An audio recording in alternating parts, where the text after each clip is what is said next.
Voilà. Alors bonsoir, on va essayer de parler ce soir de Kippour. Alors, de la même manière qu'on a parlé de Rosh Hashanah, je vais vous présenter les textes qui existent dans la Torah au sujet de Kippour.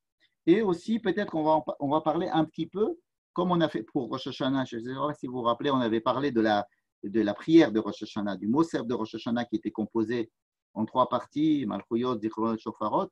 Là, on va essayer, peut-être, si on a le temps, et je pense qu'on aura le temps, de parler du Seder HaAvodah, c'est-à-dire de ce qui se passe, ce qui se passait à Kippour au temple, et ce qui fait que ça rallonge énormément la prière du matin de Kippour, puisque on décrit tout ce qui s'est passé au temple ce jour-là, le jour de Kippour, ce qu'on appelle le Seder HaAvodah. On va essayer donc tout à l'heure d'en parler. Mais d'abord, on va d'abord aborder les trois textes dans la Torah qui parlent de Kippour. Alors, je ne les ai pas écrits ici dans l'ordre chronologique, parce que le premier et le second, ils font la suite du premier et du second qu'on a étudié la semaine dernière dans Rosh Hashanah. Ça veut dire que dans la paracha de Hémor, qu'est-ce que c'est que la paracha de Hémor? C'est celle qui commence par Les Moadé Adonai Mikra Kodesh, Shachati Kriotam et Moada. Excusez-moi, c'est Chabi qui m'appelle. Une seconde.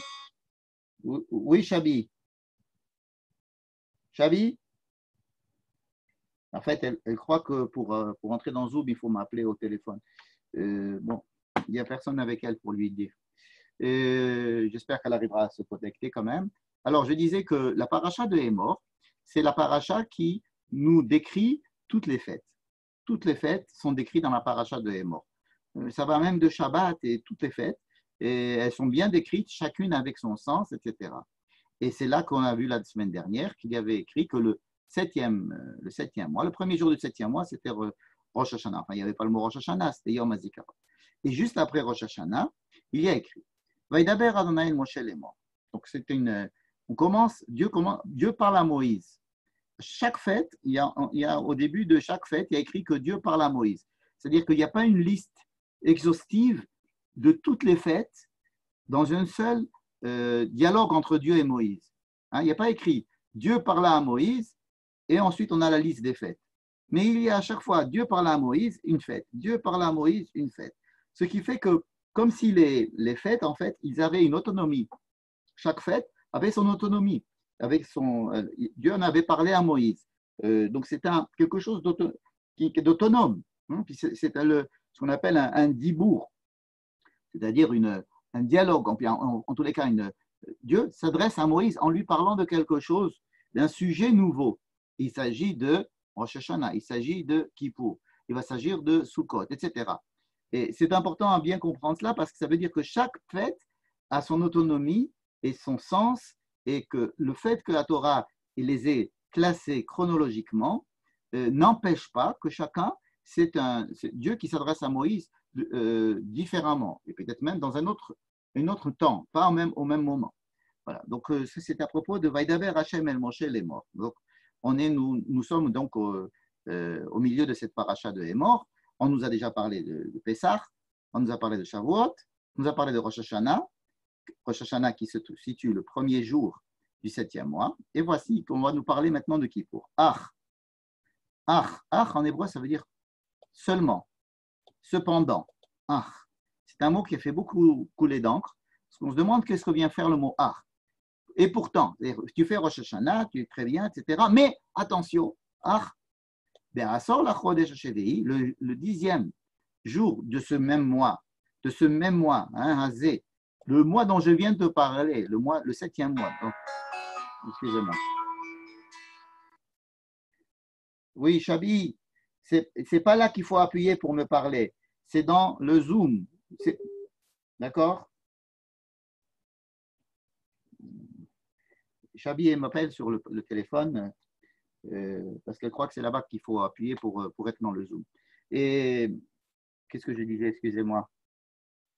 Donc, ce même mois-là, le mois où je vous ai dit, le premier jour, il faudra faire un jour de Zikaron. Vous vous rappelez ce que c'était que le Zikaron? Zikaron, c'est-à-dire qu'on voulait renouer le lien de l'alliance entre Dieu et le peuple d'Israël, afin que celui-ci aide tout le monde à se relier à Dieu.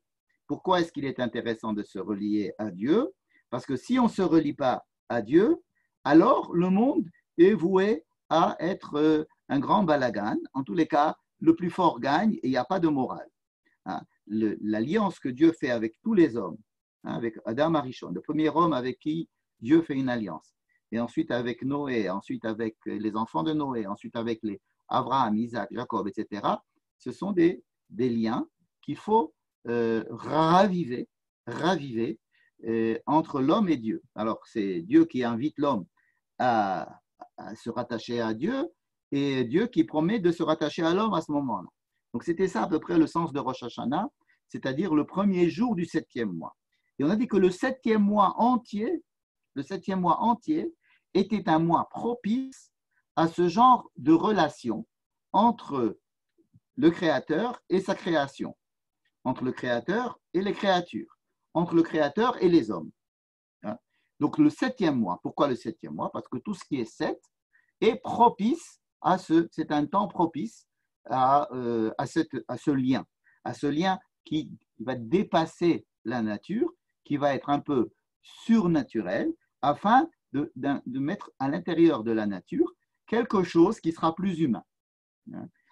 Plus humain. En fait, on dit quelque chose de plus humain, mais en fait, on parle du divin. Mais en fait, le divin se traduit par ce qu'on appelle aujourd'hui l'humanité. Quand on dit il faut être humain, c'est-à-dire il faut être, dans notre langage à nous, il faut être divin. Ça veut dire quoi? Ça veut dire il faut être moral, il faut donner de l'argent aux pauvres. Par exemple, donner de l'argent aux pauvres, ça n'existe pas à l'intérieur de la nature. Il n'y a aucune raison que je donne de l'argent à un pauvre. Et si j'étais régi par les lois naturelles uniquement.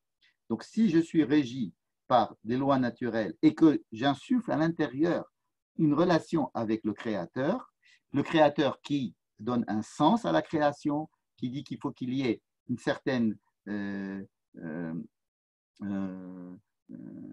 certain contenu spirituel, alors on peut parler de morale.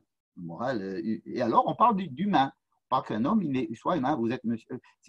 On parle d'un homme s'il est c'est une bête, ou alors il est humain. Il est humain, ça veut dire qu'il a un rapport avec Dieu. C'est rigolo, mais c'est comme ça les manières d'utiliser les mots en français.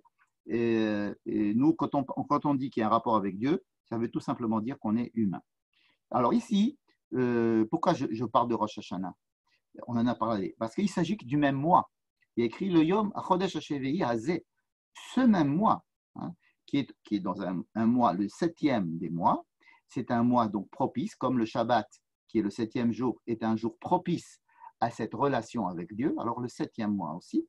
Et alors, une fois qu'on a initié le premier jour de ce 7e mois, on a initié cette volonté de se relier à Dieu en se réveillant, en écoutant le shofar, qui est aussi un moyen de se relier à quelque chose de premier, à une certaine alliance faite avec Dieu.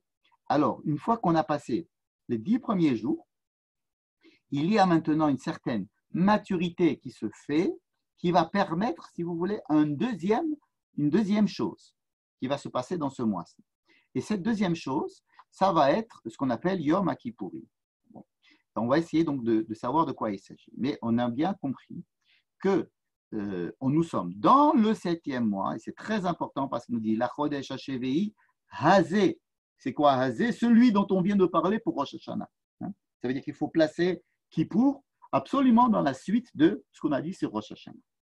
Mais évidemment, on ne va pas refaire Rosh Hashanah, bien que Kippour, vous savez que Yom Kippour a été considéré dans plusieurs textes de la Bible comme étant Rosh Hashanah, dans Yecheskel ou dans le Yovel. Yom Kippour est considéré comme une sorte de Rosh Hashanah.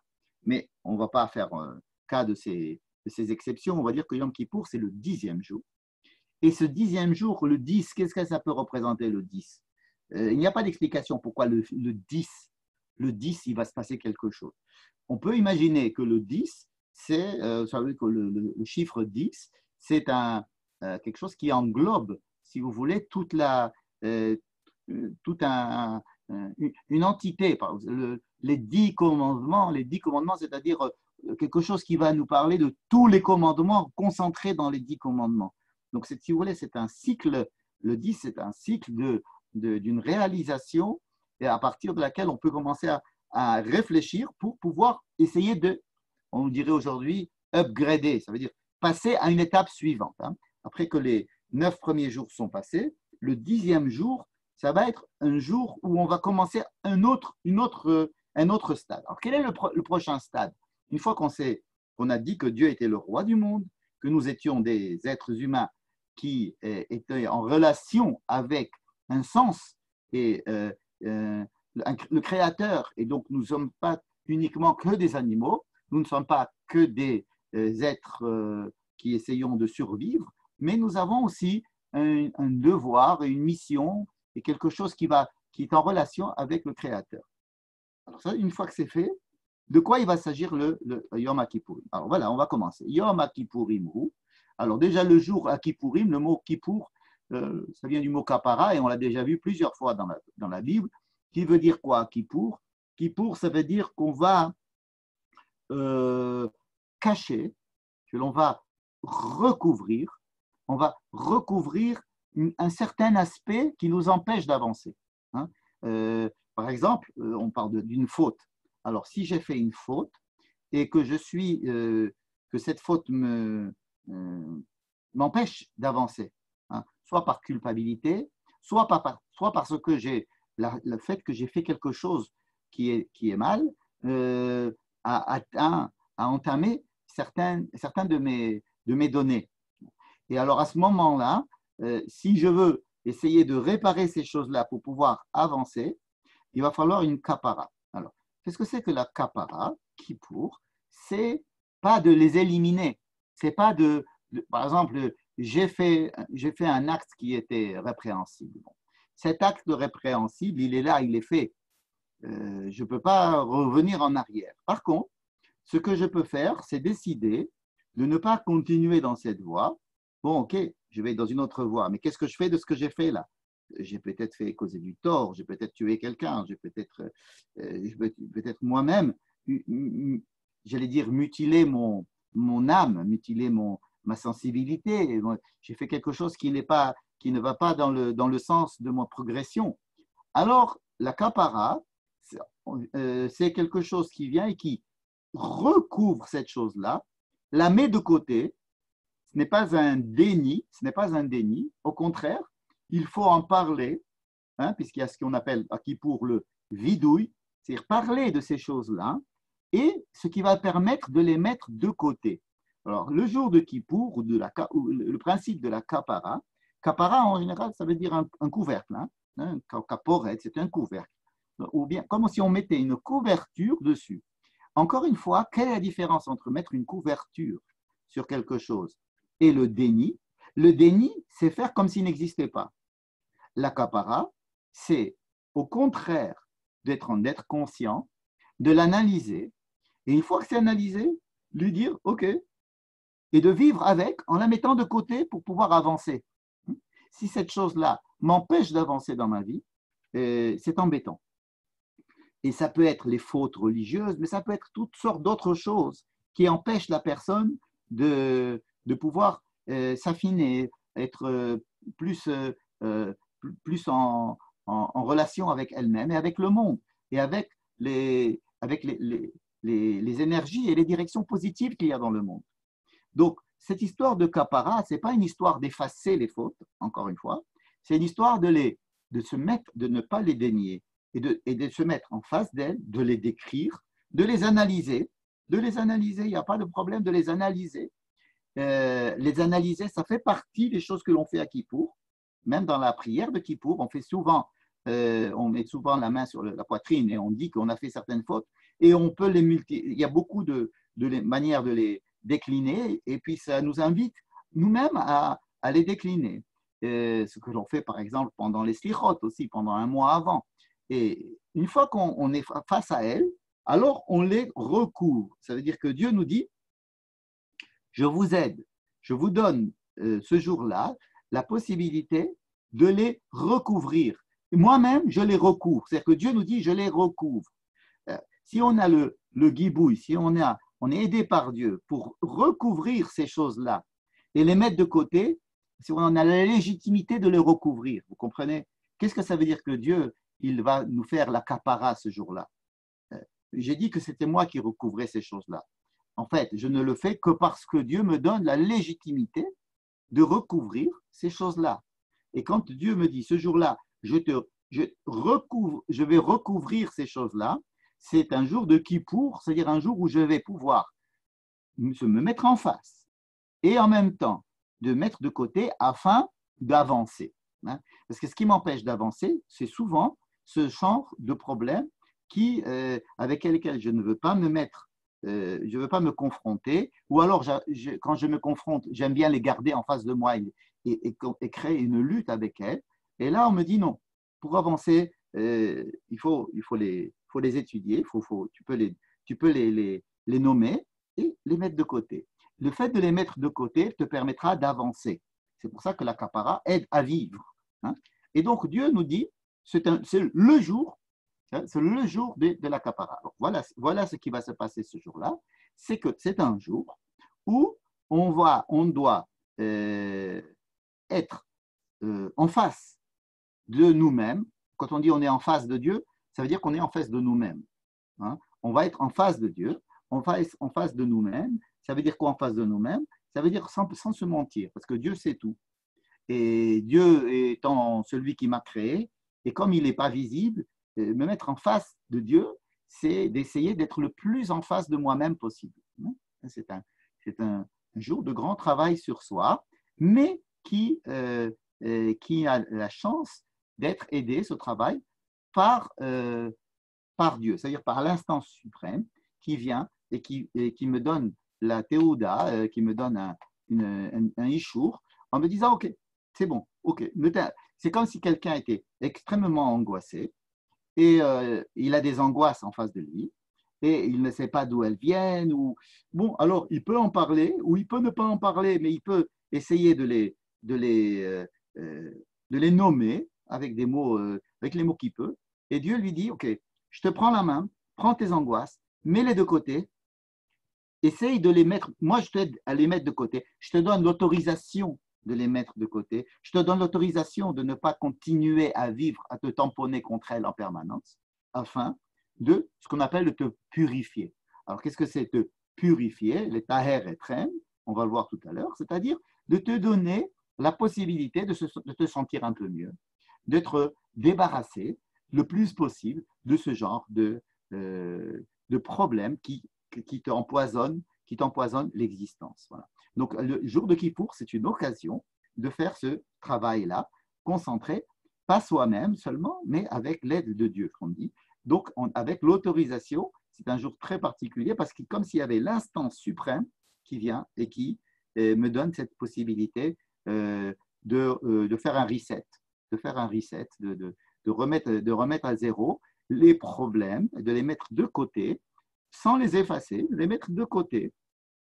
La plupart du temps, mettre de côté un problème, c'est-à-dire de ne pas être accaparé par lui, de ne pas être dominé par lui, de ne pas vivre uniquement la confrontation avec lui, mais voir qu'il y a autre chose, permet de se débarrasser se débarrasser du problème, mais de se débarrasser de l'emprise de ce problème. Et donc, se débarrasser de l'emprise de quelque chose, c'est le recouvrir, c'est l'accaparer. Alors maintenant, pour faire tout ce travail, ça a l'air bien joli, mais il va falloir il y a certaines conditions. Mikra Kodesh. Qu'est-ce que c'est une Mikra Kodesh? C'est un jour qu'il faudra que je déclare Kodesh. Qu'est-ce que ça veut dire déclarer Kodesh? Ça veut dire prendre conscience de ce jour. Ça veut dire que la veille de Kippour, alors d'habitude on fait le Kiddush pour dire Mekadesh Shabbat. On fait rentrer le Shabbat, c'est-à-dire je crée le Shabbat. Je fabrique le Shabbat. Le Shabbat tout seul, si je n'ai pas fait le Kiddush, eh ben, ça ne va pas être Shabbat.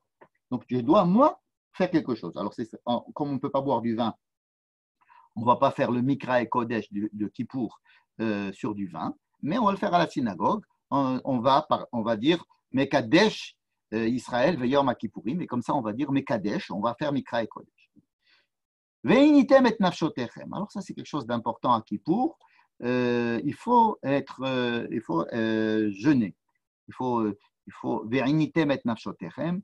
Il faut être, je résume en disant jeûner, il n'y a pas écrit le mot jeûner, il y a écrit d'affliger son âme ou bien de diminuer, j'allais dire, de mettre en veilleuse les forces vitales, de mettre en veilleuse ce qui nous préoccupe ce jour-là comme étant des forces vitales. Hein. Ce sont les premières choses vitales que l'on peut arrêter, parce qu'il y a des choses qu'on ne peut pas arrêter, évidemment, mais ce que l'on peut arrêter, c'est là, on doit les arrêter. Alors, vous savez que c'est traduit dans la halakha par les 5 interdits, ne pas manger et boire, ne pas mettre des semelles en cuir, ne pas s'enduire de crème, etc. Ce qui fait que ces inouïs-là vont me permettre de me déconnecter, de me détacher un petit peu de ma condition humaine normale. Et vous allez voir pourquoi. Qu'est-ce que je vais faire en me déconnectant de cette condition humaine habituelle. Ensuite, il y a des Veikraftem Michel Adonai, ça veut dire qu'il faut qu'il y ait des korbanot. Au temple, il y avait des sacrifices spéciaux ce jour-là. Kol melacha lo ta'asu, il ne faudra pas travailler. Alors, le fait de ne pas travailler, ça correspond aussi un petit peu au fait qu'on va jeûner. Pourquoi? Ne pas travailler, ça veut dire qu'on va faire un peu comme Shabbat ou comme les fêtes, et qu'on va se séparer de l'activité normale du monde. Hein. Se séparer, donc on se sépare de l'activité normale, hein, et aussi on va se séparer de la biologie, du fonctionnement physiologique normal, c'est-à-dire manger, boire, être à l'aise, se faire des massages avec des crèmes sur le corps ou de se laver ou d'être ensemble avec sa femme. Ces choses-là, on arrête de les faire pendant un jour. Donc, on va être invité à être décollé de quelque chose. Pourquoi est-ce qu'on va être décollé de ces choses-là alors que le but, c'est de faire la kapara? On va voir tout à l'heure peut-être. Be'etzem hayom hazeh, ce jour-là. Be'etzem hayom hazeh. Alors, ce qui est intéressant dans ce mot Be'etzem hayom hazeh, c'est le mot etzem. Etzem, en hébreu, ça veut dire un os. Ça veut dire donc l'essence de ce jour. Pourquoi on parle de l'essence de ce jour? Parce que ce jour est un jour qui va avoir un effet qui va avoir un effet thérapeutique. C'est le jour même. Ça veut dire que ce travail que l'on va demander peut être fait un autre jour, mais il n'aura pas le même effet que si c'était fait ce jour-là. Hein, ça veut dire qu'il y a un jour qui est un jour particulier dans les jours de l'année, étant donné que nous sommes rentrés dans le 7e mois, que nous avons fait ce qu'on a fait à Rosh Hashanah, et qu'on va faire certaines choses ce jour-là, le fait même de ce jour-là, le fait que ça soit le 10 du mois de Tishri, ce jour-là, Itsumo Shel Yom, comme on dit, c'est-à-dire l'essence même du jour, hein, du temps. Hein. Imaginez par exemple qu'on fasse un travail de psychothérapie, par exemple, ou un travail de méditation, peu importe. Ils ne sont pas attachés à des jours. Vous allez me dire, c'est un travail qui est un travail, il peut être fait sur du temps. Et pourtant, vous savez, des fois, si vous avez des séances de psychothérapie, par exemple, je ne sais pas moi, tous les dimanches, vous avez rendez-vous avec un thérapeute. Et puis un dimanche, vous ratez une séance, eh bien, ils disent que ce qui se passe ce jour-là est intéressant à étudier parce qu'il y a comme un manquement, comme si le jour de la rencontre est un jour qui est propice à faire ce travail, c'est-à-dire ça le devient. Hein. Ou alors, vous avez une habitude et tous les mercredis, vous mangez du couscous. Hein. Et donc, si vous voulez, c'est le mercredi, c'est le jour du couscous, c'est-à-dire le jour même va faire vous faire saliver, ou bien si vous rencontrez quelqu'un tous les jours de la semaine ou du mois, il y a quelque chose comme ça qui fait que le temps lui-même a une importance. Cette rencontre du temps avec le temps a une influence aussi dans tout ce travail. Alors, pourquoi Etzem Hayom Hazeh? Parce que ce Yom Hazeh, ce jour-là, il s'appelle Yom Kippourim. Ça veut dire que on parle d'un travail que vous devez faire. Oui, mais sachez que c'est le jour même qui fait ce travail aussi. Ce n'est pas vous qui allez faire ce travail seulement. Le jour même fait le travail. Le but de tout ça, c'est l'echaper alechem. C'est quoi l'echaper alechem? C'est-à-dire de faire une kapara, encore une fois, de recouvrir les côtés qui vous empêchent d'avancer dans la vie pour être l'ifne Hashem Elohechem, pour être devant Dieu. Alors, ces trois mots-là sont extrêmement importants. L'ifne Hashem Elohechem. Lechaper alechem, l'ifne Hashem Elohechem. Regardez ces mots-là. Lechaper alechem, bon, je comprends, c'est pour que j'aille mieux, disons. Mais quel rapport il y a avec le fait d'être devant Dieu? Hein, je peux aller mieux, au contraire, si je ne suis pas devant Dieu, je vais mieux. Être devant Dieu, des fois, c'est assez stressant, ou en tous les cas, l'idée peut être stressante, être devant Dieu. Hein. Donc, ici, on nous dit, Lechaper alechem, l'ifne Hashem Elohechem, comme si les deux choses étaient reliées. D'aller mieux, dans quel sens aller mieux? Dans le sens où je peux être face à Dieu. Dans quel sens? Ça veut dire être face à Dieu, c'est, tout à l'heure j'ai osé dire que c'était être face à moi, mais c'est être face à une certaine vérité, une certaine authenticité, une certaine, disons, quelqu'un avec qui je peux pas, à qui je peux pas mentir. Voilà.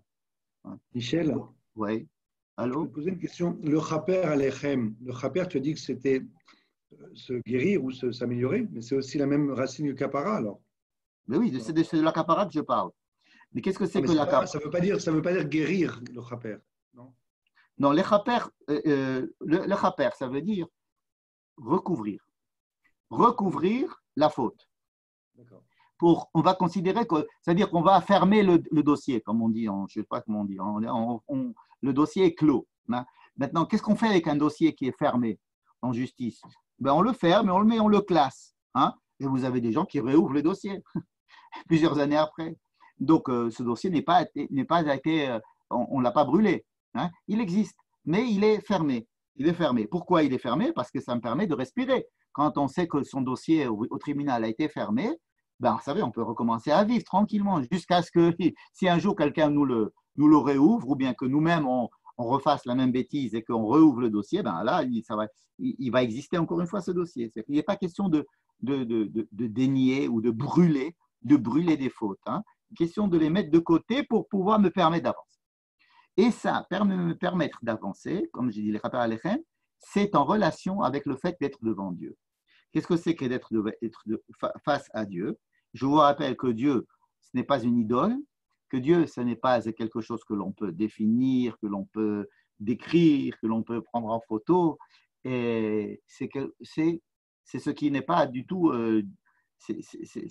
On n'arrive pas à lui. Parce que si j'arrivais à lui mettre une image à ce Dieu-là, je pourrais toujours jouer avec cette image. Et donc, je ne pourrais jamais être l'ifne Hashem, être vraiment devant quelque chose d'infiniment authentique. Hein. Donc, le chaper alechem a beaucoup à voir avec une certaine authenticité, le fait de ne pas se mentir. Hein. Donc, le fait de prendre une faute ou de prendre des problèmes et de les recouvrir, en tous les cas, c'est Dieu qui les recouvre et c'est moi qui vais les recouvrir, mais cette chose-là va se faire devant Dieu. Vous allez voir pourquoi c'est très important tout ça. Ensuite, on nous dit toute personne qui ne fera pas ces choses-là, c'est-à-dire qui ne va pas jeûner, disons, à Kippour, elle sera retranchée de son peuple. Hein, tout simplement. Elle est retranchée du peuple, ça veut dire que ce peuple-là, le peuple d'Israël que je décris comme étant le peuple d'Israël et avec qui j'ai une alliance, j'ai besoin que ce peuple d'Israël subisse ce genre de tipoul tous les ans. Imaginez par exemple un chef d'entreprise qui dit à ses employés je vous oblige tous à faire une thérapie. Celui qui ne fait pas de thérapie, il est jeté de la boîte. Ou alors, je vous oblige tous à faire 3 heures de sport par semaine. Et celui qui ne fait pas 3 heures de sport par semaine, il ne fait plus partie de mon équipe. Hein? Comme si c'était quelque chose qui était indispensable à la constitution du peuple juif, de pouvoir avancer en permanence. Comment est-ce qu'on peut avancer en permanence avec ce système de kapara? Ça veut dire que si j'ai des employés dans mon équipe, si j'ai des gens qui ne sont pas sains de corps ou d'esprit, ou peu importe, quelque chose qu'ils ne font pas, qui vont s'engluer dans certains problèmes physiques, par exemple, je ne pourrais pas avancer dans mon projet, le projet de la société.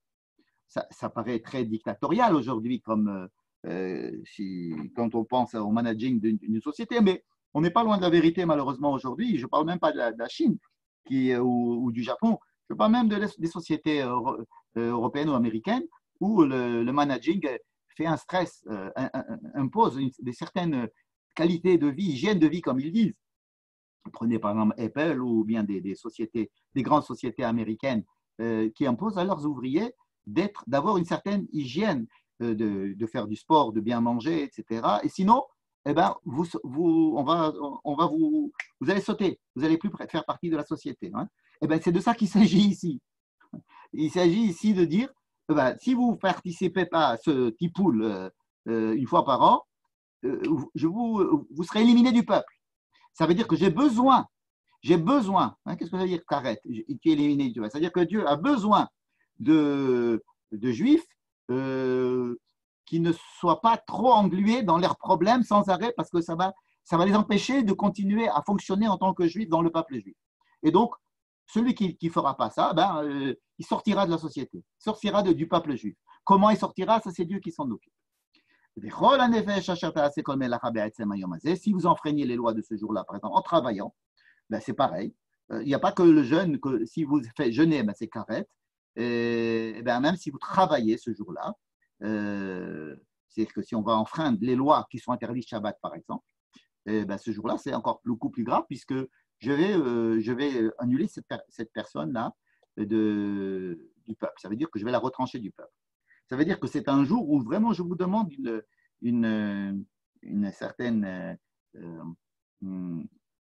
un comportement très particulier, parce que c'est un comportement où je vais moi investir quelque chose, et je demande à vous aussi de l'investir. Et c'est une condition sine qua non pour continuer à faire partie du peuple d'Israël.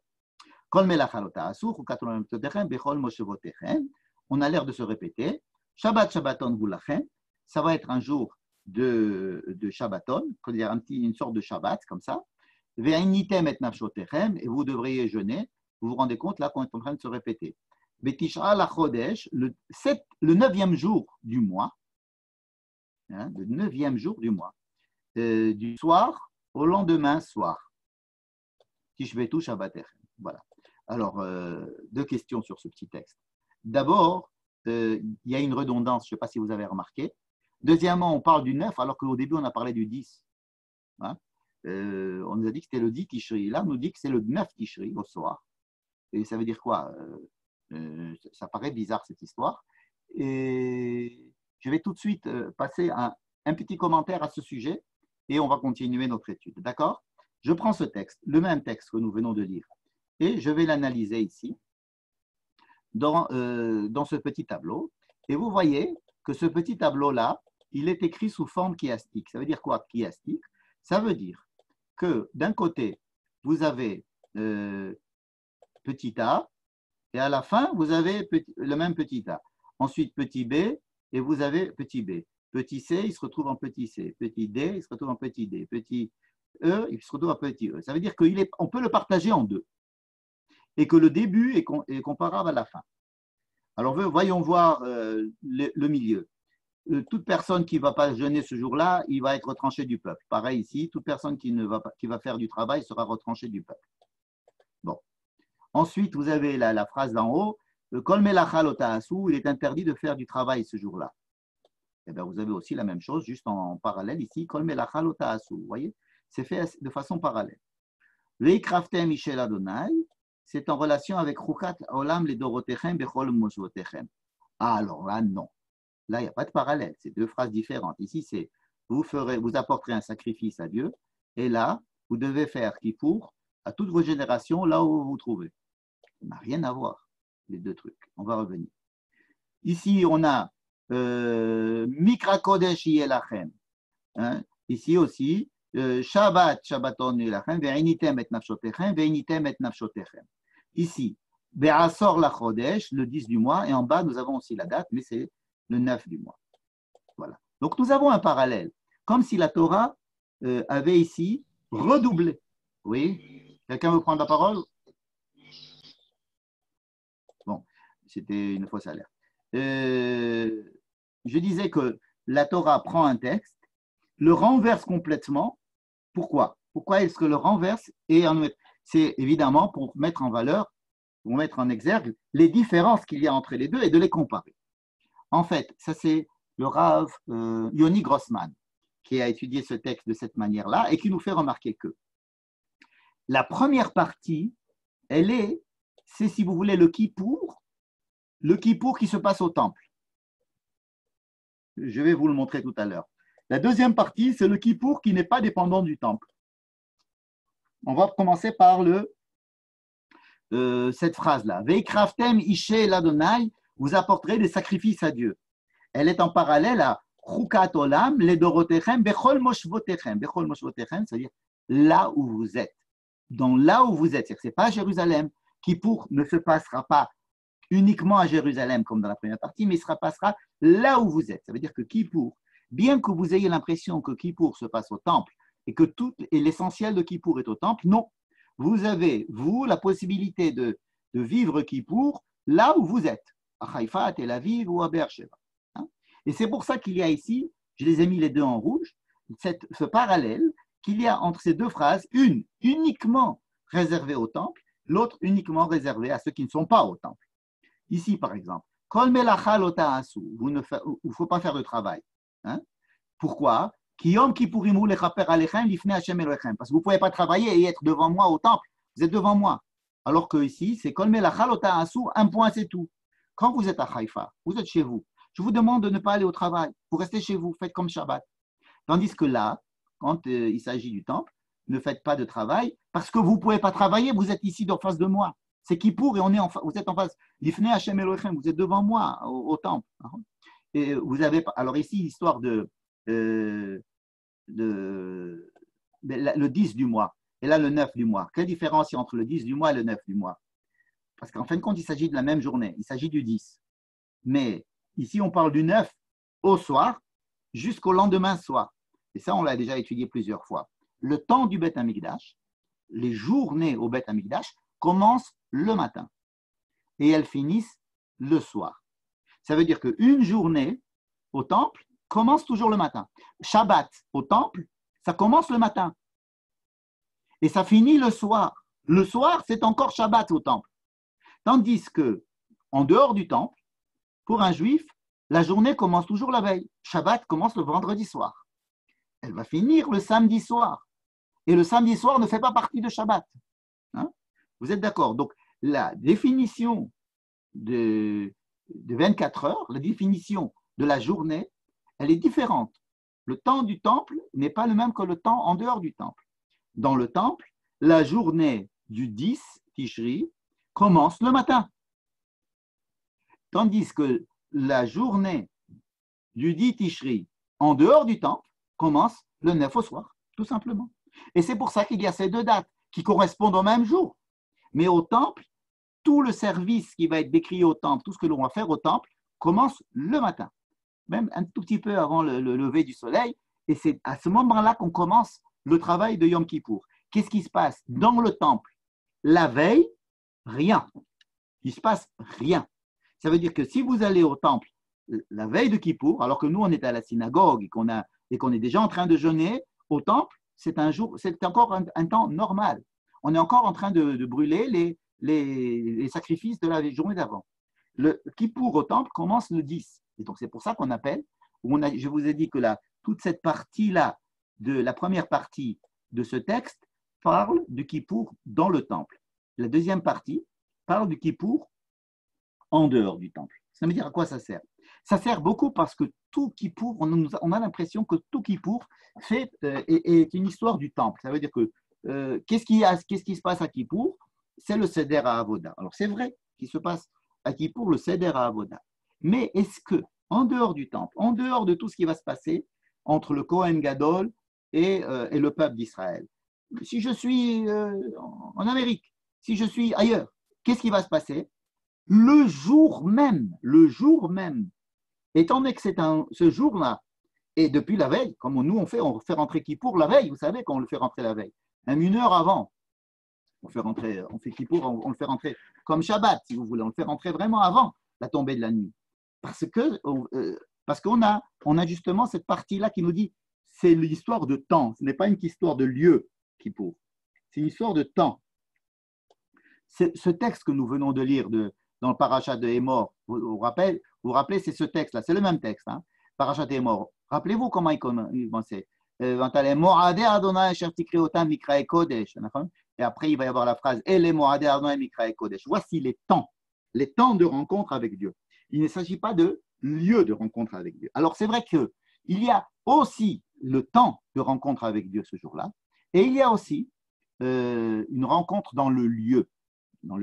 Mais étant donné que nous allons voir maintenant un texte qui va nous dire que ce qui se passe à Kippour, ce n'est que dans le temple. J'aurais pu croire que c'était quelque chose qui dépendait du temple, c'est-à-dire quelque chose qui se passe là-bas, et avec le Cohen, qui va rencontrer Dieu, qui va parler à Dieu, il va y avoir des sacrifices, il va y avoir le bouc émissaire, il va y avoir des choses qui vont se passer là-bas, qui vont faire que ça va effacer toutes les fautes d'Israël. Et là, dans notre paracha de Ele Moadé Adonai, dans la paracha de Hémor, on se rend compte qu'il y a une mise en parallèle de ce qui se passe au temple et ce qui devrait se passer ailleurs, et ce qui va se passer ailleurs est aussi valable. Ça veut dire que quand vous êtes en dehors du temple, dans n'importe quel endroit, le fait que vous sanctifiez le jour et que vous rentriez dans le jour, et le fait simplement de jeûner, le fait de ne pas travailler, de faire, en fait, c'est un Shabbat, c'est comme si vous faites ce qu'on fait Shabbat, et le fait de jeûner, cela suffit à rentrer à l'intérieur de ce jour, et le jour, ce temps-là et vous, cette rencontre entre ce temps-là, ce jour-là et vous, fait le travail. Même s'il n'y a pas de temple, même si vous n'êtes pas au temple, même si vous êtes déconnecté du temple. Alors, effectivement, en plus, il y a au temple des choses qui se passent. Hein, mais ces deux choses-là sont en parallèle. C'est pour ça que je voulais étudier avec vous ce texte en montrant bien les deux parties de ce texte qui font qu'on peut tout à fait faire Kippour, même s'il n'y a pas de temple. C'est-à-dire que ce n'est pas le lieu qui va être important à Kippour, mais le temps, le jour même est important. Que je sois là où je suis, c'est le jour même qui est important. Voilà. Alors maintenant, on va lire les autres textes un peu plus rapidement. Il y a un autre texte qui existe dans la paracha de Pinchas.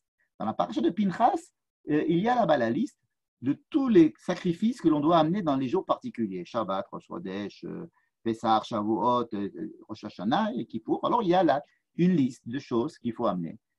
Alors on nous dit que ce jour-là, il va falloir que l'on jeûne, que l'on ne travaille pas, enfin tout ce qu'on a déjà vu, mais c'est surtout centré sur tous les sacrifices que l'on doit amener. Ça, c'est la paracha de Pinchas. Et ça se passe aussi le 10e jour du 7e mois. Vous remarquerez qu'ici, on parle bien du 10e jour du 7e mois.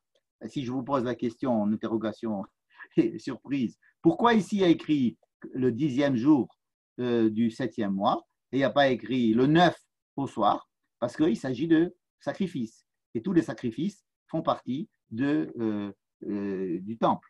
Et le temple commence le matin du 10e. Donc c'est pour ça, tout simplement. Hein. Et si on nous avait parlé du 9e jour au soir, on ne pourrait pas parler de sacrifice, puisqu'en dehors du temple, il n'y a pas de sacrifice. Vous voyez? Donc c'est tout à fait tout simple une fois qu'on a décodé ces choses-là. La troisième référence, la troisième et dernière référence qu'il y a sur Kippour, est une référence qui est antérieure aux deux premières. Elle se passe dans le chapitre 16. Qu'est-ce qui se passe dans le chapitre 16? C'est la paracha de Acharemot. Alors, c'est en fait cette paracha que l'on lit le jour de Kippour, et parce que ce texte-là va nous décrire exactement tout ce qui se passait au temple, hein, le jour de Kippour. Et alors, qu'est-ce qui se passe le jour de Kippour au temple? C'est ce qu'on appelle le Seder HaAvoda, c'est-à-dire tout un travail que doit faire le Kohen Gadol essentiellement. C'est celui qui bosse le jour de Kippour, c'est le seul qui bosse le jour de Kippour, mais il a un boulot extrêmement délicat et fatigant et lourd de responsabilité, le grand prêtre, ce jour-là. C'est sur lui que repose tout le service ce jour-là du temple. Et alors, qu'est-ce qui va se passer? On va nous dire le Seder HaAvoda. Seulement. Et de quoi il était question dans la paracha de Acharemot? Là-bas, il n'était pas question du tout des fêtes. On ne nous disait pas là-bas, Pessah, Shavuot, Sukkot, Rosh Chodesh. On nous parle d'une histoire totalement différente. Il s'agit donc de la mort, du jour de l'inauguration du Mishkan dans le désert, le premier Nissan de la deuxième année, voilà, pour nous situer un petit peu dans le temps. Donc les enfants d'Israël sont au premier Nissan de la deuxième année, ils sont donc au Mont Sinaï encore, et c'est là-bas que le jour de l'inauguration, les deux enfants de Aaron rentrent dans le Saint des Saints, ils sont brûlés et ils meurent. Et Dieu dit, écoute, à Moshe, écoute, il va falloir que tu dises à Aaron de ne pas refaire la même bêtise. Et on ne peut pas rentrer dans le Saint des Saints comme ça, et surtout pas de cette manière-là. Il y a un protocole. Et si vraiment tu veux rentrer dans le Saint des Saints, voici le protocole. Il faut un protocole. A, B, C, D, E, F. Ce protocole, c'est le Seder HaAvodah. C'est ce que l'on fait le jour de Kippour. Donc il lui dit, le jour où tu auras envie de rentrer, tu peux rentrer, mais il faut absolument suivre ce protocole. Or, ce protocole, il est décrit longuement, très très très longuement, dans toute la moitié de la paracha de Acharemot. Ici, je vous ai écrit simplement le début et la fin. Pourquoi la fin? Parce qu'à la fin, il y a écrit, tu vois ce protocole, hein, au début, il a été dit à Aaron, ce protocole, c'est pourquoi c'est un code pour pouvoir rentrer dans le Saint des Saints. Si un jour, tu as envie de rentrer dans le Saint des Saints, tu ne peux pas rentrer comme ça, il faut rentrer avec un certain protocole. Donc ce protocole, il va te servir à quoi? Encore une fois, à rentrer dans le Saint des Saints. Ça veut dire quoi? D'être en face de Dieu, si vous voulez, être dans le plus proche de là où Dieu a parlé à Moïse, dans le Saint des Saints, là où il y a les tables de la loi, il y a les chérubins, un endroit où personne n'a le droit de rentrer. Donc si vraiment tu veux rentrer dans le Saint des Saints, voici le protocole. Et ensuite, on nous dit, tu sais quoi? Ce protocole, vous le ferez une fois par an. Hein? Ça va être le 7e mois, le 10e jour du mois. Et c'est là que la première fois, on avait appris que l'existence de Kippour. Et on nous donne toutes les lois de Kippour. Il faut jeûner, il ne faut pas travailler. Pourquoi? Parce que ce jour-là, c'est quoi ce jour-là? Ce n'est pas le jour où tu vas rentrer, c'est le 10 du mois de Tishri. C'est un jour particulier. Le 10 du mois de Tishri est un jour particulier parce que c'est un jour où Dieu permet la kapara, fait la kapara du peuple. Yichaper alechem letaher etchem. Voilà. C'est là qu'apparaît le mot letaher etchem. Je l'ai utilisé tout à l'heure pour définir ce que c'était la tahara, la pureté. Ça veut dire pouvoir se sentir allégé et pouvoir repartir sur des bonnes bases. C'est-à-dire, une fois qu'on vous a enlevé un poids que vous aviez là sur le cœur, vous pouvez avancer et d'être purifié. C'est ça la purification de Kippour. Hein. Donc ce jour-là, c'est un jour où moi, j'ai décidé que ce jour-là, ça sera un jour, une fois par an, où je serai là pour purifier tout le peuple. Donc le code que je t'ai indiqué, toi, Aaron, qui un jour voudrais rentrer dans le Saint des Saints, tu sais quoi? Tu le feras tous les jours de Kippour. Pourquoi? Parce que ce jour de Kippour, le jour de Juillet, c'est le jour où que j'ai déjà décidé dans ma tête, depuis la création du monde, de faire que ce jour-là, ça sera un jour particulier où on pourra faire cette étape de kapara. C'est un jour particulier où on pourra mettre les choses de côté pour pouvoir alléger les gens, les rendre plus à même d'affronter la vie en mettant les problèmes de côté, en les analysant. Et moi, je viendrai vous dire que, OK, je les mets de côté, j'en prends la responsabilité, je les recouvre d'une couverture. Et vous pouvez continuer. Hein. Et alors, quel rapport il y a entre les deux? Je ne sais pas si vous comprenez ma question. Aaron, tes enfants, ils sont rentrés, ce n'était pas approprié là. Ils sont morts. Tu vois bien que c'est un endroit, j'allais dire, dangereux. Donc, pour rentrer, il va falloir que tu mettes une combinaison, que tu te mettes un scaphandre et que tu rentres avec deux bouteilles d'oxygène. Et patati, il y a un protocole. Et maintenant, si tu as tes bouteilles d'oxygène et ton scaphandre, etc., tu peux rentrer. Tu peux rentrer. Et après, il dit, tu sais quoi? Tu rentreras comme ça le jour de Kippour. Et on a l'impression qu'il lui dit, tu sais, tout ce que je t'ai dit, c'est en fait que pour le jour de Kippour. Oui, mais alors, tu n'as qu'à me le dire dès le départ. Dis-moi dès le départ qu'il n'y a que le jour de Kippour que je peux rentrer. Alors que non, on nous a dit, si tu veux rentrer, n'importe quel jour, voilà comment il faut rentrer. Bon. Alors ici, on est en train de relier deux choses qui sont différentes. Le jour de Kippour, c'est un jour où moi, je fais la kapara. Toi, si tu veux rentrer, rencontrer Dieu, voilà comment il faut faire. Et quel est le rapport entre les deux? C'est exactement ce que j'ai essayé de vous dire tout à l'heure en vous parlant de l'echaper alechem lifnei Adonai Elohechem. Vous vous rappelez, je vous ai dit que la kapara était directement liée au fait d'être devant Dieu. D'être devant Dieu. Je vous ai dit qu'est-ce que ça veut dire être devant Dieu? Quelque chose de très difficile d'être devant Dieu. J'avais traduit ça par être devant vous-même, d'être devant ce que vous devriez être, ce que vous pouvez être infiniment vers quelque chose de plus authentique, vers celui que tu ne vois pas, avec qui tu ne peux pas tricher, quelqu'un qui est en face de toi et qui est le créateur, qui a lui l'intention et le sens profond de la vie.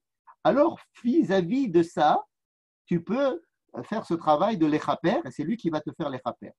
Donc, quand on dit tu vas rentrer dans le Saint des Saints, c'est en fait pour être l'ifnei Hachem. C'est quand on va dire à Aaron, hein, tu voudrais rentrer dans le Saint des Saints, c'est-à-dire tu voudrais rencontrer Dieu. Écoute, rentrer devant Dieu, c'est exactement faire ce travail de kapara. En fait, quand tu vas rentrer, le protocole que je te dis là, avec le bouteille d'oxygène et tout le scaphandre, il va te permettre quoi? De rentrer dans le Saint des Saints, d'accord? Mais à quoi ça va te servir d'être devant le Dieu? Être devant Dieu, à quoi? C'est pas pour gagner de l'argent, c'est pas pour toucher, c'est pas pour voir, il n'y a rien à voir de particulier. C'est en fait le fait de se mettre face à Dieu, c'est en fait de se mettre face à ce que j'ai décrit tout à l'heure, être face à soi, face à ce qu'on pourrait être le plus authentiquement soi. Donc, lorsque je te décris cela pour ton désir personnel de vouloir rentrer dans le Saint des Saints, en fait, tu vas utiliser cette chose-là en fait, pour tout le peuple. Parce que ça va être, lorsque le peuple va ce jour-là être devant lui, devant moi, je voudrais que toi aussi, tu sois devant moi. C'est-à-dire que tu vas utiliser cette entrée dans le Saint des Saints pour être face à Dieu. Ça va se passer le jour où on va apporter la kapara à tout le peuple. Alors, on va apporter la kapara à tout le peuple. Mais attends, avant d'apporter la kapara à tout le peuple, amène d'abord la kapara à toi Aaron. Ça veut dire que toi, Aaron, ne crois pas que tu peux rentrer voir chez le bon Dieu. Et il faut que toi aussi, tu fasses la kapara, non seulement en tant qu'être humain, mais en tant que Kohen. Parce que les Kohen, étant donné qu'ils ont une fonction et qu'ils ont un statut, etc., ils sont censés encore faire plus de fautes. Ils sont en tous les cas en train de s'éloigner encore plus de l'authenticité de leur personne. Donc, il faut les rappeler sur le fait que tu es Kohen. Tu dois les rappeler sur tous les Kohanim qui jouent avec cette histoire de Kehuna, avec l'histoire d'être plus proche de Dieu. Ça veut dire que vous devez encore faire encore plus de travail de kapara. Vous avez un problème de votre fonction, vous entache votre authenticité, peut vous entacher votre authenticité. Hein. Comme si on disait aux politiciens d'être encore plus justiciables dans la justice que les autres. S'ils ont volé un œuf, ils devraient être jugés encore comme si un citoyen normal avait volé un bœuf.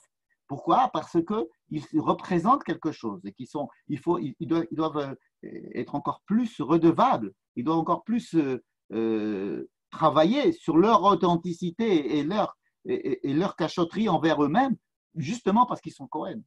Donc, tu dois d'abord, toi en tant que Kohen, ta famille de Kohen, tous les Kohen, et aussi tu dois faire la kapara sur toute l'activité qu'il y a dans le Beth Amikdash. Toutes ces histoires de Beth Amikdash et tous les sacrifices et tout ce que vous faites dans le Beth Amikdash, ils doivent subir un certain nettoyage. Ils doivent avoir une kapara. Vous allez me dire, mais comment être en activité, être Kohen et faire une activité au Beth Amikdash, oui, cela entraîne énormément de fautes. et même si je crois que j'ai fait tout bien comme il fallait, le fait même d'être en fonction au Beth Amikdash et d'avoir toute cette activité rituelle dans le Beth Amikdash, tout cela même demande une kapara. Réfléchissez aux implications que cela pourrait avoir aujourd'hui en disant que toute personne qui est élevée dans un certain domaine doit faire un vidou, une révision, un retour sur analyser ce qu'il fait là et sa fonction et tous les travers que cette fonction peuvent engendrer justement pour être face à Dieu. Donc, le Kohen, il doit d'abord faire une kapara et un vidouille sur lui, en tant que Kohen, sur sa famille. Parce que sa famille, moi, je suis la femme du Kohen, je suis le fils du Kohen. Ensuite, il doit faire la kapara sur tous les autres Kohanim. Et il doit faire la kapara sur tout ce qui se passe dans le Beth Amikdash. Tout ce qui se passe dans le Beth Michel, Amikdash. Oui, oui, oui. est-ce que je peux poser une question? C'est déjà fait, vas-y. Euh, je, je veux dire, d'un côté, tu dis qu'il y a, il y a Yom Kippour en dehors du temple où chacun se trouve en face de soi-même. Et d'un autre côté, on a l'impression que ce qui se passe au temple est presque l'inverse, c'est-à-dire qu'il y a une personne choisie qui rentre à l'intérieur et elle est toute seule, quoi. Enfin, je veux dire, on a l'impression qu'il y a une opposition entre le travail sur soi-même et le travail presque sans filet du Kohen Agadol. Enfin. Oui, le travail du Kohen Agadol est représentatif de ce que doit faire chaque personne, pas dans l'espace, mais en soi-même. C'est-à-dire que les gens, qu'est-ce qu'ils doivent faire? Si je suis à Haïfa ou je suis à Paris, qu'est-ce que je dois faire? Je dois lire ce que fait le Kohen Gadol. Pourquoi? Parce que le Kohen Gadol, en fait, c'est un symbole, c'est le représentant de tout le peuple. Et en tant qu'être humain, individu, qui rentre à l'intérieur du Lifnaim Velifnim et demande la kapara, en fait, c'est le travail que chacun devrait faire soi-même, mais pas en rentrant physiquement dans un endroit particulier qui est le Saint des Saints et qui doit faire ce travail sur lui-même. Et quel est le lieu, quel est l'endroit où cela se passe pour le Kohen Gadol? Ça se passe dans le temple. Et où c'est que ça se passe pour la personne? C'est la journée. C'est que la journée, cette journée qui commence le soir et qui commence cette journée, c'est comme un lieu, c'est un espace, c'est le cadre dans lequel l'homme rentre comme si le Kohen Gadol devait rentrer à l'intérieur dans l'espace et lui il rentre dans le temps. C'est-à-dire que le Hitsumo Shel Yom, ça veut dire que quand tout à l'heure j'ai fait le parallèle entre ce qui se passe au temple et ce qui se passe chez chacun, Bechol Moshvotechem, chacun là où vous êtes, c'est pour que cette chose-là instruise l'autre. C'est pour nous dire, de la même manière que ce qu'il fait lui en faisant cela, en rentrant dans le temple, eh bien, chacun doit le faire soi-même là où il est. Lorsque nous sommes à la synagogue, par exemple, et on vient à la synagogue, c'est ni le temple, ni soi-même. Mais si vous voulez, c'est un mélange entre les deux. Vous savez qu'à la synagogue, il y a des moments où on prie ensemble et puis des moments où on prie tout seul. Il y a des choses que l'on dit ensemble, des choses que l'on dit tout seul. On essaye de relier en fait ces deux dimensions qui est la représentation que, par exemple, le Shaliach Tzibour représente, si vous voulez, le Kohen Gadol, lorsque le Shaliach Tzibour est en train à Moussaf de parler, de raconter ce que fait le Kohen Gadol, il nous donne l'impression que on se met à la place du Kohen Gadol et on essaye de vivre cette chose-là que fait le Kohen Gadol à travers le Shaliach Tzibour et on fait partie du peuple en étant dans un minyan. Bon. Mais d'un autre côté, nous avons un travail à faire soi-même. On a une tfila belachash qu'on fait tout seul. On a le vidouille que l'on fait tout seul, que le Shaliach Tzibour ne fait pas pour nous. Il le fait pour lui, pour le kahal. Mais nous, on a un autre vidouille qui est nous. Ça veut dire que les deux facettes qui sont décrites dans la paracha de Hémor nous relient les deux. Dans notre paracha de Acheremot, on nous décrit essentiellement ce que doit faire Aaron à Cohen. Parce que là-bas, il était question de Aaron et de ses enfants et de l'inauguration du Mikdash. Alors on nous dit là-bas, tu sais, maintenant tu vas rentrer, etc. Hop, stop, je te dis quelque chose. C'est un jour où tout le monde va passer, va faire ce rapprochement vis-à-vis de Dieu et vis-à-vis d'eux-mêmes parce que c'est un jour particulier. Et donc, de la même manière que dans le livre, dans la paracha de Hémor, où on nous disait que les temps appartenaient aux hommes et que l'homme, dans le temps, fait rentrer son Shabbat. Là où je suis, je fais rentrer mon Shabbat. Je n'ai pas besoin d'être au temple pour faire rentrer mon Shabbat. Pareil pour Pessah, pareil pour Shavuot, pareil pour Kippour. On dit, mais attendez, vous savez qu'à Kippour aussi, il se passait quelque chose au temple. Alors ici, dans la paracha de Pinchas, on parle uniquement de ce qui se passe au temple. Dans la paracha de Acharemot, on parle uniquement de ce qui se passe au temple. Et là-bas, on nous dit, attendez, vous savez ce que je viens de te dire là, en fait, il va falloir l'exporter à tout Israël parce que ce jour-là, c'est de tout Israël qu'il s'agit, ce n'est pas de toi. Et alors, on relie les deux. Et c'est pour ça que, en fait, ici, quand j'ai mis ces petits points, c'est tout le Seder Avoda que j'ai sauté. Et à la fin, on dit, eh ben, tu sais tout ce que je t'ai expliqué dans le Seder Avoda, eh ben, il doit être fait le 7e jour, le 10e jour du 7e mois, machin truc. Ce jour-là, le jour même, Dieu va venir et va vous purifier comme s'il jetait de l'eau, comme si vous prenez une douche, ou bien s'il va vous envoyer de l'air frais. Comment? En prenant vos problèmes, chacun doit prendre son problème et de les mettre de côté. C'est pour ça qu'il y a une certaine préparation. Alors, en quoi la préparation, elle concerne, si vous voulez, le jeûne et le fait de ne pas travailler? Je vais essayer de répondre à ces questions rapidement en vous donnant des directions. Le Or HaChaim, vous savez, Or HaChaim, qui c'est le Or HaChaim? C'est un Marocain qui est venu en Israël il y a longtemps. Le Or HaChaim HaKadosh, et regardez ce qu'il écrit. Beyom Kippourim, Isur Melacha, pourquoi on ne doit pas travailler? Qui Zehu Yom Kapara, parce que c'est un jour de Kapara. Et alors, Uma Bekach le Malacha, c'est-à-dire si c'est un jour où je dois subir la Kapara, il faut pas. Qu'est-ce que tu vas commencer à bosser ce jour-là? Il dit, regardez, Birkat Kohanim, quand les Kohanim vous bénissent, quand tu es à Birkat Kohanim, ce n'est pas à ce moment-là que tu vas commencer à ranger tes chaussures ou bien à faire autre chose. Tu dois être là parce qu'il est en train de te bénir, le Kohen. Ne parle pas, il t'interdit de parler, il t'interdit de faire quoi que ce soit. De la même manière, pendant que ce jour-là, c'est une action presque laisse-toi faire et c'est Dieu qui agit à ce moment-là. C'est qu'il y a quelque chose qui est de l'ordre du passif le jour de Kippour. De passif au point de ne pas travailler. Pourquoi?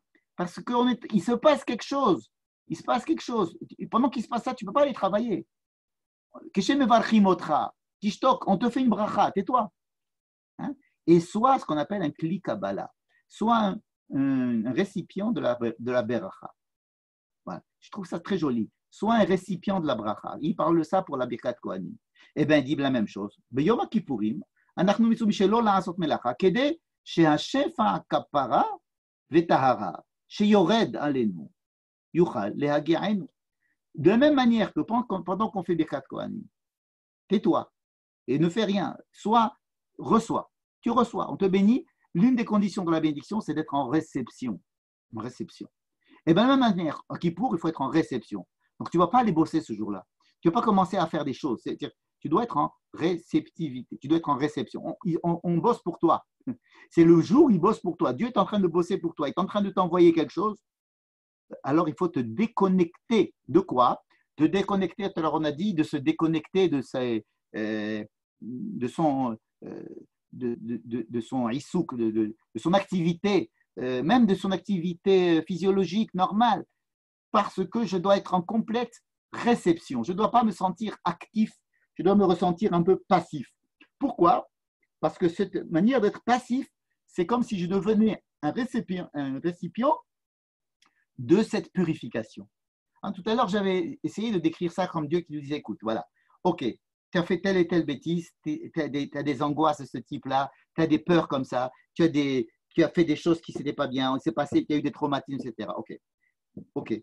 Moi qui suis le grand patron, puisque à Rosh Hashanah, tu as dit que j'étais le grand patron, Melech Haolam, ok.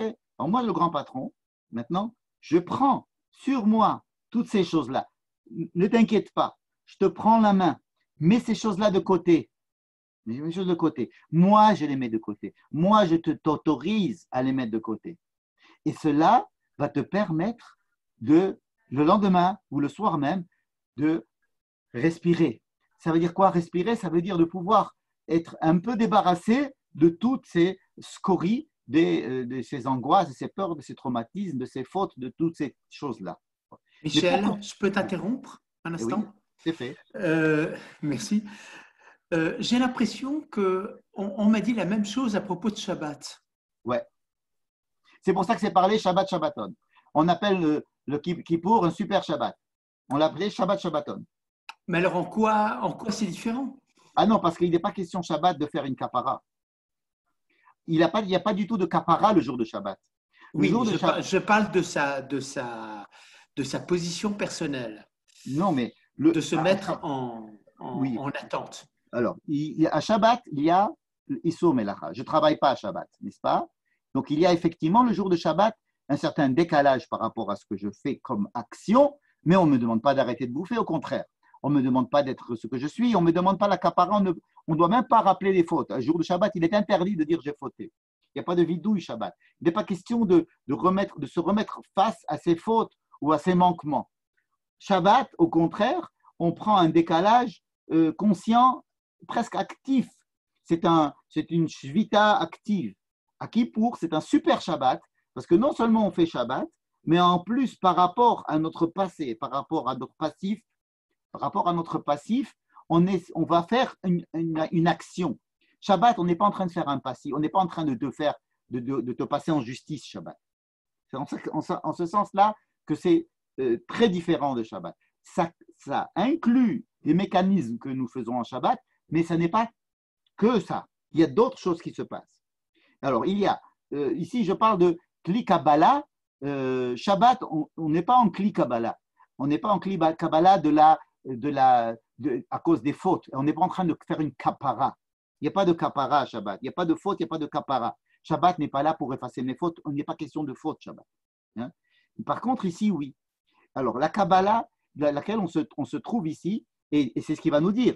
Ve'ilu be Shabbat, alors que Shabbat, lorsqu'on arrête de travailler, c'est-à-dire que le Or HaChaim pose la question de la différence fondamentale qu'il y a entre le fait de ne pas travailler à Kippour et le fait de ne pas travailler à Shabbat.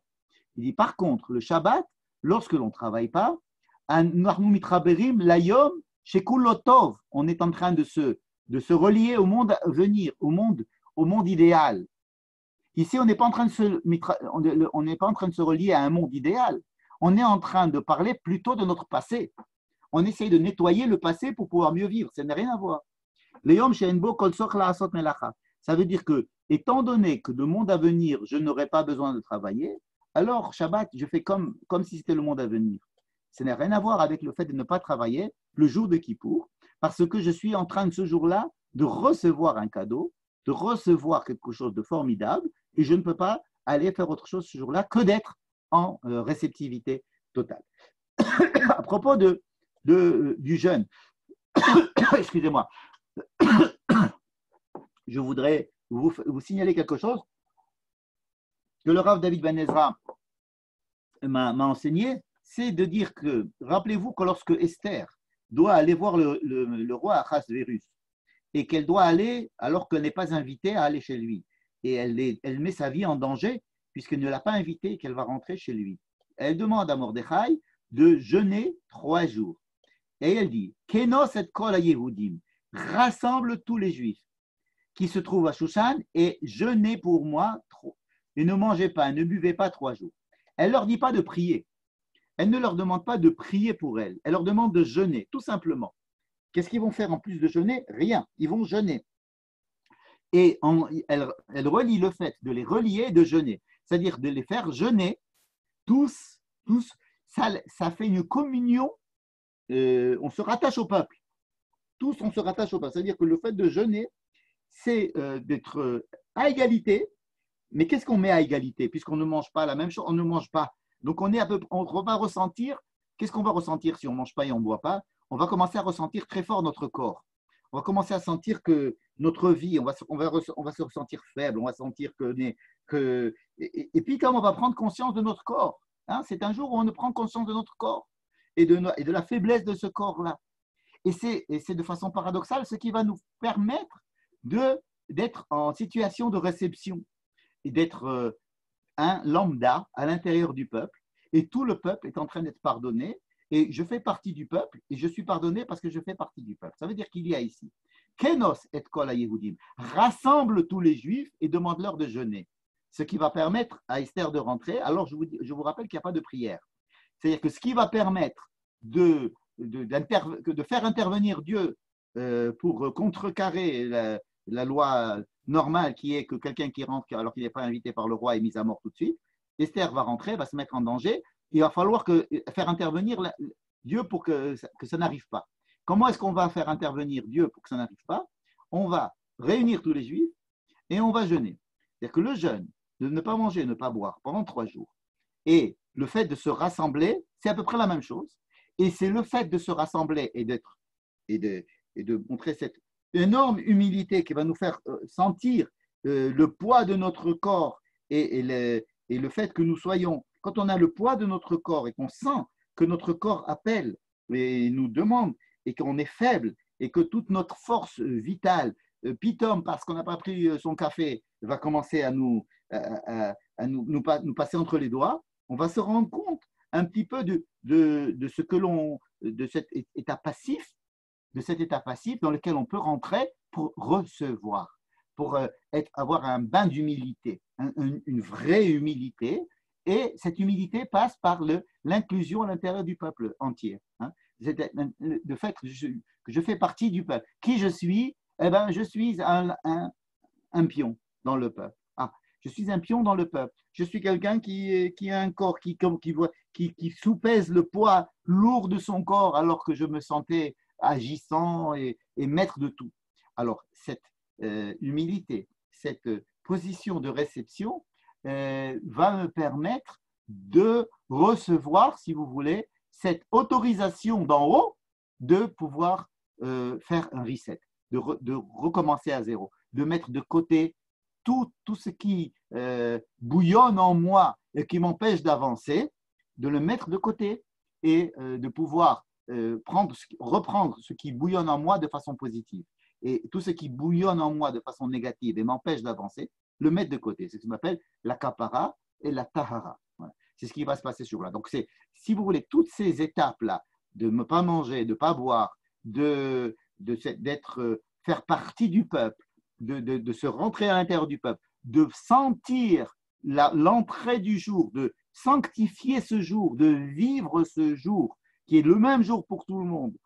S'imaginer ce qui pourrait se passer de façon virtuelle dans le temple par des actions bien précises. On n'a pas le temps maintenant de rentrer dans le Seder Avoda, mais je vous l'enverrai parce que je vous ai fait un petit tableau là du Seder Avoda que si vous pouvez le comprendre. Alors, toutes ces choses-là vont me permettre de rentrer à l'intérieur de ce jour et je vais rentrer de façon vraiment passive. C'est-à-dire que le jour lui-même et Dieu ce jour-là va donner cette kapara. Maintenant, qu'est-ce qui se passe? Simplement 2 mots dans le Seder Avoda. Je vais regarder, je vous ai fait un petit tableau ici. Dans la paracha de Acharemot, paracha de Acharemot, où il y a tout le Sefer, il y a des corbanotes que l'on doit apporter. Alors, il y a un par pour Khatat, Aïl et Ola, 2 sérim, un pour la Shem et la Azazel et Aïl et Ola. Enfin, il n'y a pas beaucoup de paris. Tandis que dans la paracha de Pinchas, je vous rappelle, paracha de Pinchas, c'est ici, Seder Avoda, c'est ici. Dans la paracha de Pinchas, on nous dit d'apporter des corbanotes, mais ce n'est pas du tout les mêmes corbanotes. Vous voyez, on parle Khatat, ici c'est par les Ola, ici c'est, bon, Aïl et Ola, c'est le même. Ici, il y a 7 kvasim, ici il n'y en a pas du tout. Ici, il y a 2 séhir, ici il y en a un qu'on renvoie et un qu'on abat, et un Aïl ici qui n'apparaît pas ici. Donc, comment est-ce qu'on peut s'arranger avec tout ça? Ça, ce sont des corbanotes que le Kohen Gadol doit faire parce que c'est Kippour. Parce que c'est Kippour dans le sens où c'est Kippour pour lui au temple. Dans la paracha des corbanotes du Moussaf, d'ailleurs tous les Moussafim de Pinchas, ils décrivent d'autres corbanotes qui sont des corbanotes des Moussafim. Ça, c'est le korban des Moussaf et ça, c'est le korban du jour. Je n'ai pas le temps de vous expliquer la différence. Mais qu'est-ce qu'ils ont fait les Chachamim? Ils ont intégré tous ces corbanotes à l'intérieur de ces corbanotes. Et ils ont intégré d'autres choses aussi, qui fait que je vous ai écrit ici le Seder à Avoda, hein, voilà, en une demi-page, en une page.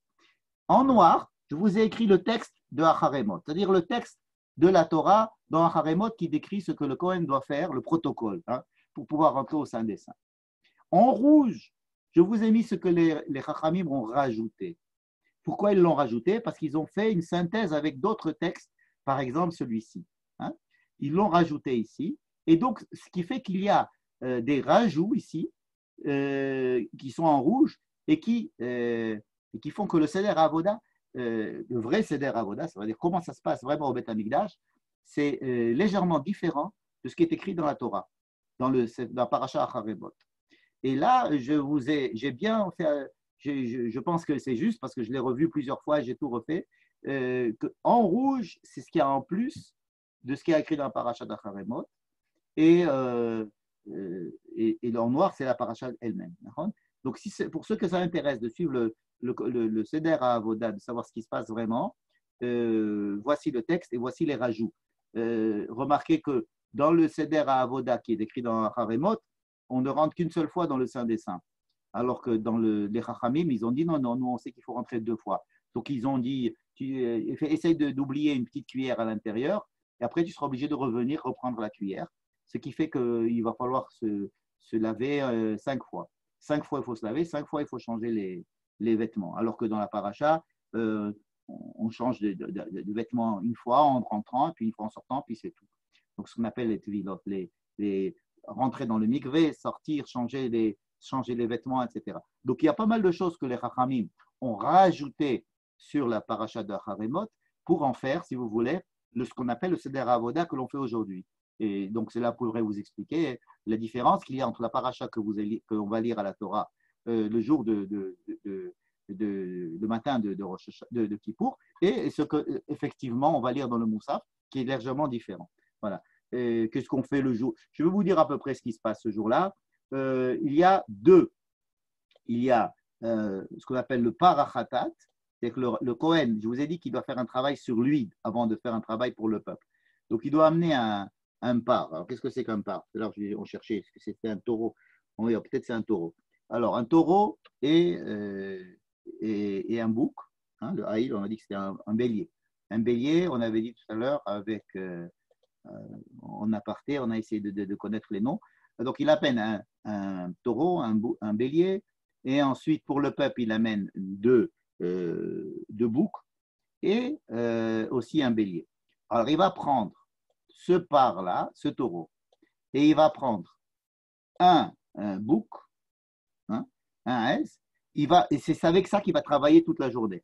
C'est-à-dire après, c'est pas avec eux, ils vont faire leur vidouille, ils vont les sacrifier, ils vont prendre leur sang, et avec le sang de ces deux choses, ils vont rentrer à l'intérieur, ils vont sortir tout ce qui va se passer pratiquement, c'est avec ce sang-là de ce taureau et de ce bouc. Et donc, à chaque fois qu'il va mettre en haut, en bas, une fois, 7 fois, il va rentrer, il va sortir, il va prendre le sang du taureau, il ressort, il prend le sang du bouc, il rentre, il ressort. Après, il prend les deux, il les mélange, il rentre, il ressort. Ça va être tout ça, toute l'histoire du Seder Avoda va se concentrer autour du sang de ce par et de ce saïr. Sur le plan technique, mais aussi sur le plan, évidemment, du sens, évidemment, puisqu'il s'agit maintenant de faire la kapara du Kohen et du peuple. Et rappelez-vous toujours que celui qui va intercéder pour la kapara du peuple doit d'abord balayer devant sa porte avant d'aller essayer de donner des leçons aux autres. Voilà, je pense que j'ai dit beaucoup de choses, mais si vous avez retenu une ou deux de tout ce que j'ai dit, à mon avis, ça pouvait être intéressant. Et maintenant, je vais vous redonner la parole. Je vous en prie. Vous pouvez ouvrir les micros et me poser des questions. Si je peux répondre, je serai content. Oui, Michel, j'ai une question. Vas-y, Michel. Quand tu expliquais que tu définissais la kapara par le fait de recouvrir les fautes pour les mettre de côté et qu'elles ne dérangent pas pour continuer.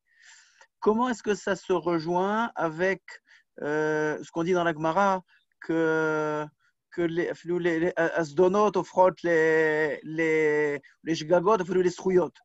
Très facile. C'est-à-dire que c'est pas seulement, ils sont pas seulement recouverts, ça sert de manoff en fait pour. Absolument. C'est-à-dire que, absolument. Ça va, Tout à ça fait. va plus loin que ça. Absolument. Ça peut aller plus loin que ça. Ça peut aller plus loin que ça. C'est pas automatique. Il y a le travail de la capara qui peut me permettre de repartir. Maintenant, ce que tu es en train de citer, c'est-à-dire que si je fais teshuva mais ahava, ça veut dire que non seulement j'essaye si je suis à moins 10 et que j'arrive à 0, c'est déjà pas mal. Non. Mais si j'arrive à transformer le moins 10 en plus 10, c'est plus intéressant.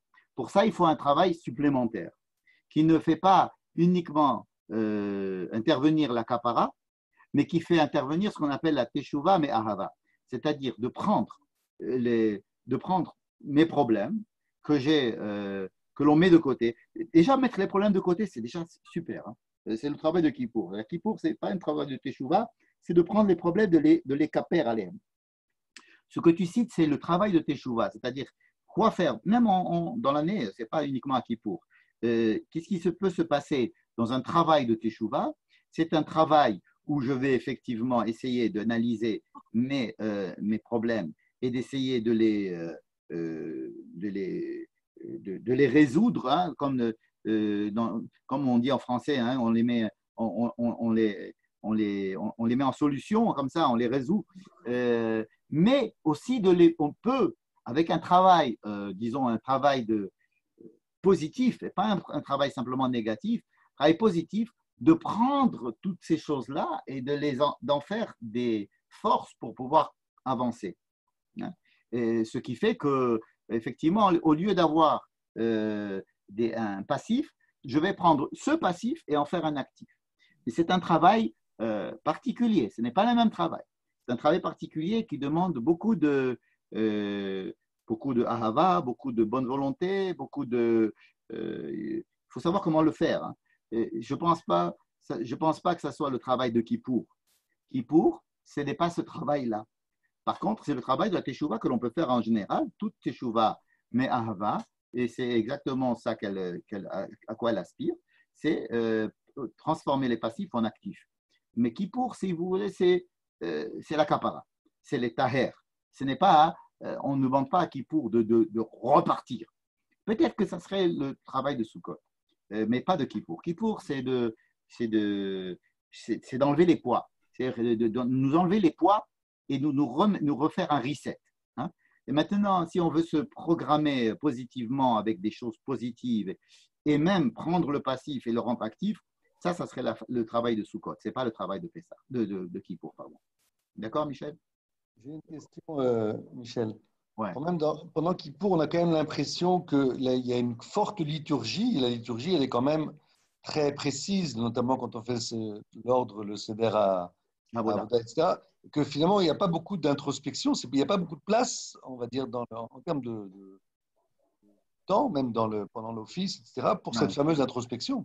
Oui, tu sais, la liturgie, ce n'est pas l'essentiel de Yom Kippour, parce que Babakor, ça n'existe pas. Oui, travail, moi, j'ai également une grande critique vis-à-vis de la liturgie, hein, de la liturgie telle qu'elle est vécue aujourd'hui. Et il faut savoir, moi je dis toujours que la prière aujourd'hui, c'est quand même un millefeuille, où chacun a ajouté une feuille, et puis on a maintenant un millefeuille, ou bien un Big McDonald's. Des fois, il est indigeste, c'est vrai, et l'essentiel est perdu. On ne sait plus qu'est-ce qui est important dans le Big McDonald's, si c'est la viande, si c'est on ne sait plus quoi.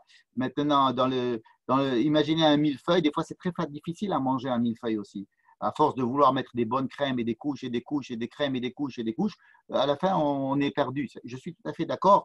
J'aimerais bien que la prière, elle fasse un peu de régime et qu'on en revienne un petit peu à l'essentiel. Et puis surtout, quand on est à la synagogue et que ceux qui dirigent la synagogue, ce sont des gens qui prient, qui chantent et qui aiment bien les chants, et des gens qui exigent le chant qu'ils ont l'habitude, etc., on s'éloigne un petit peu de l'essentiel, c'est vrai. Et alors, ça devient des chants, plus des chants, plus des chants, plus des… puis le Chazan qui chante bien, on attend qu'il pleure pour pouvoir pleurer, etc.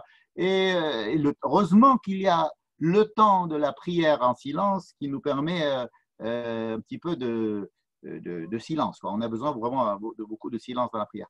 Cette année, grâce au corona, je crois que les prières vont être beaucoup plus rapides, qu'on aura beaucoup plus de temps chacun chez soi, puisque les hafsakot entre Moussaf et Mincha vont être beaucoup plus longues, puisqu'on va essayer de raccourcir toutes les prières pour pouvoir, parce que c'est pas facile de rester avec un masque toute la journée, donc on va essayer de raccourcir les prières, et peut-être que ça va nous permettre un petit peu d'alléger tout ça, hein, comme on allège le lait, d'alléger toutes ces choses-là. Je suis d'accord avec toi que la liturgie l'a emporté sur le sens premier, comme d'ailleurs toutes les prières. Je pense qu'on prie beaucoup trop longtemps, beaucoup trop, et qu'on ne sait plus ce qu'on fait en fait quand on prie.